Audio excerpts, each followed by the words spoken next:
87% mahasiswa di Indonesia salah jurusan. Dan SMK penyumbang terbesar pengangguran ya terbuka di Indonesia. Kenapa banyak salah jurusan? Salah satunya karena orang tua. Walaupun orang tuanya guru kadang-kadang ya. Jadi maksain anaknya jadi dokter ya. Maksain anaknya supaya bisa melanjutkan karirnya, misalkan mengembangkan pesantren dan lain sebagainya. Dan ada juga karena alasan beasiswa. Wah pokoknya syukur dah gitu, beasiswa Australia gitu udah gratis nak, diterima aja udah gak apa-apa gitu ya. Padahal gak linear dengan karir pathway-nya. Dan akhirnya apa? 71,7% orang bekerja di tempat yang tidak sesuai dengan pendidikannya. Nah saya mau tunjukkan sekarang apa buktinya bakat itu bisa memberhasilkan. Waktu kuliah di Campus Studio di Fine College, saya datang ke ruangan dosen saya. Saya bilang, dok, saya mau jadi inspirator kayak. Sampai saya terbawa mimpi. Saya bangun jam 1 malam, mimpi bicara di panggung besar di kampus saya. Apa yang terjadi 5 tahun kemudian?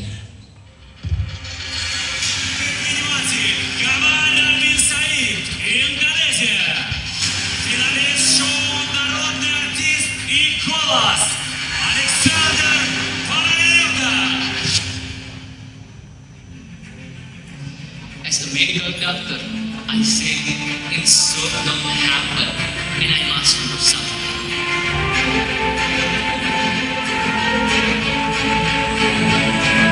We want to give freedom from fear and pain because we believe that health is fundamental human right. Friends, don't let anyone look down on you because you are young. So considering that millions of people still need help, it's not finished, we still have reach. Jadi waktu kuliah saya menyadari bakat saya itu satu membuat inovasi, ini bisa generate ide itu banyak banget muncul. Terus kedua saya bisa eksekusi itu dalam bentuk dampak. Jadi saya interest banget untuk memberikan dampak di masyarakat. Jadi happy banget saat misal saya bisa bantu pasien nggak berobat jadi berobat, anak nggak bisa kuliah jadi kuliah. Dan ketiga saya merasa keahlian saya bicara, menginspirasi orang lewat apa yang saya lakukan. Dan akhirnya Bapak Ibu alhamdulillah saya tadi ini bukan nyanyi atau nari ya, walaupun berbicara ya, dan menjadi pembicara di hadapan 25.000 orang dari 150 negara di stadion Piala Dunia ketika itu. Dan dari situ termasuk kemarin ketika saya ikut pemilu ya, jujur gak gampang buat anak muda seusia saya bisa ke DPR. Surveinya itu bilang 100% anggota parlemen yang muda itu karena prinsip, karena bapak ibunya juga politisi gitu. Jadi tapi saya bakat saya apa? Bicara kan. Dan akhirnya saya keliling ke 1.000 lokasi kemarin, alhamdulillah dapat 110.000 suara ya, bisa mengalahkan artis yang puluhan juta follower, mengalahkan jenderal, mengalahkan anak buta pati dan lain sebagainya. Termasuk dalam konteks tadi ya menemukan bakat. Nah gimana caranya menemukan bakat? Ada 3 teori. Yang pertama teori yang Bahama sering kan pakai apa? 4E ya, easy, enjoy, excellent, dan earn. Ya, jadi anak-anak suka, gampang kerjakan, jago, dan bisa jadi rezeki. Kalau yang saya pakai 2 teori, define calling atau true calling. Ini teori dari dosen di Harvard University, namanya Tal Ben Shahar. Intinya kerjakan 3 hal: pleasure, strength, meaning. So when our interest, ketika kesukaan anak-anak kita intersect with mastery, bertemu dengan ketangguhannya, and get dalam sincerity, lalu dibungkus dengan ketulusan, maka lihatlah bagaimana kalau Allah memberhasilkan anak-anak kita. Lalu teori yang kedua, di Jepang itu kan banyak kan value, ada kaizen, ikigai, macam-macam ya. Nah ikigai ini teori kedua yang populer di sana. Lihatnya 4 hal: what you love, what you want to add, what worth it, what you can be paid for, sesuatu yang kita sukai, kuasai, dibutuhkan masyarakat dan bisa menjadi rezeki buat kita di kemudian hari. We can move to the explore potential. Nah gimana saya dalam sedikit soal itu. Jadi ada banyak teori kalau kecerdasan Bapak Ibu. Ada yang bilang 8, ada yang bilang 16. Apapun itu, intinya ada banyak jenis kecerdasan anak-anak. Seringkali kadang orang tua, kalau waktu dia sekolah nilai matematikanya tinggi, dia juara kelas, begitu anaknya nggak seperti dia merasa anaknya nggak sehebat dia. Dia merasa anaknya tidak cerdas. Padahal ada 8 jenis kecerdasan. Di bawah maksudnya ya, nanti sebuah. Yang kanan atas naik Okay, good, this one. Explore that. Nah, tadi sampai mana?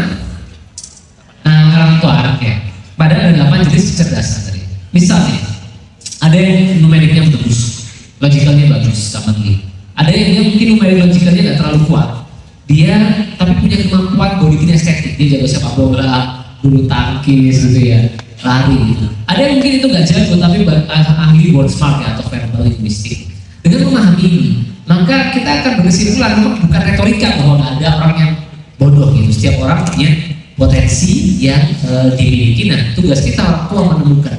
Gak usah jauh-jauh sebenarnya diri kita. Anak kita sendiri bisa. Apa sih bakat yang dimiliki? Kan ada nih sampai dewasa dia nggak menemukan bakatnya. Even in the end of life gitu. Sampai dia mengakhiri kehidupan di dunia ini, dia nggak tahu sama sekali bakatnya itu apa. Next. Tapi bakat nggak cukup Bapak Ibu. Next slide sih. Nah, ini teori yang paham. Karena bisa jadi dia suka di situ. Tapi dia nggak jago di situ.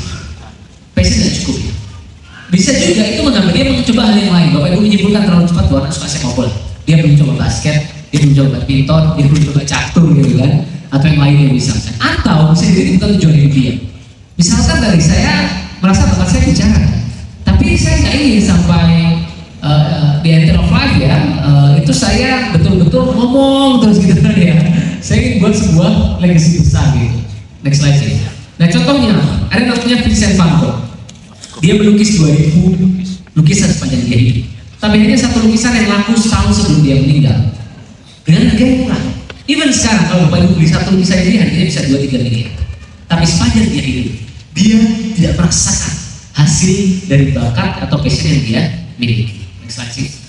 Teori yang ada satu judul buku yang melawan teori bakat. Tadi kan kita bicara passion bakat. Buku ini melawan paradigma itu. Dia punya perspektif yang lain bukan dengan yang lain. Jadi buku ini berpikir orang berhasil itu karena latihan keras, bukan karena bakat, tapi karena tekun dan kerja keras ya, yang terus menerus. Next slide. Dia meneliti 257 fokus ke Inggris. Ternyata Bapak Ibu, yang berhasil bukan yang punya bakat tapi yang latihannya keras. Ada penelitian lain yang mendukung teori ini, namanya Polga.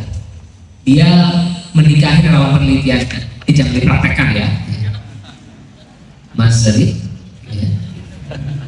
Tapi ini true story.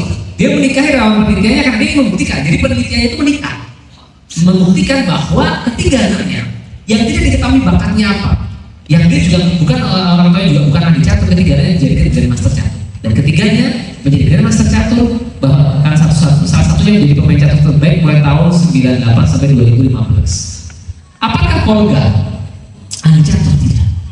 Tapi dia, apakah dia tahu bahwa ketiga anaknya lahir bakat catur? Sudah tidak. Lanjut.